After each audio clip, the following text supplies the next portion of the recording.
കഥയാണ് ഞാൻ ഇവിടെ പറയാൻ പോകുന്നത്. രണ്ടുപേരും രണ്ട് വ്യത്യസ്ത സാഹചര്യത്തിലാണ് ജീവിച്ചിരുന്നത്. ഒരാൾ ഗ്രാമത്തിലും മറ്റൊരാൾ നഗരത്തിലും. എന്നിരുന്നാലും ഈ രണ്ട് എലികൾ നല്ല സൗഹൃദത്തിലായിരുന്നു. ഒരു ദിവസം നഗരത്തിൽ താമസിച്ചിരുന്ന എലിയെ തന്റെ ഗ്രാമം കാണിക്കുവാനായി ക്ഷണിച്ചു. എന്നാൽ ഗ്രാമത്തിലെത്തിയ എലിക്ക് ഇവിടത്തെ സാഹചര്യം അനുസരിച്ച് കഴിയാൻ ബുദ്ധിമുട്ടി. അപ്പോൾ അവൻ പറഞ്ഞു, നീ എങ്ങനെയാണ് ഇവിടെ ജീവിക്കുന്നത്?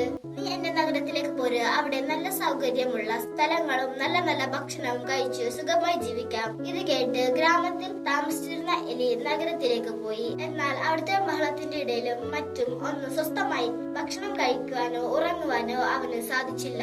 ഗ്രാമത്തിലെ എലി പറഞ്ഞു, എനിക്ക് എന്റെ ഗ്രാമമാണ് ഇഷ്ടം, ഇവിടെ എനിക്ക് ജീവിക്കാൻ സാധിക്കില്ല എന്ന് പറഞ്ഞ് അവൻ തിരികെ ഗ്രാമത്തിലേക്ക് പോയി. ഇതുപോലെയാണ് നമ്മുടെയൊക്കെ ജീവിതങ്ങളും.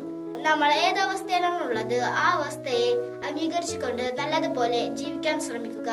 എല്ലാവർക്കും നല്ലൊരു ദിവസം ആശംസിക്കുന്നു.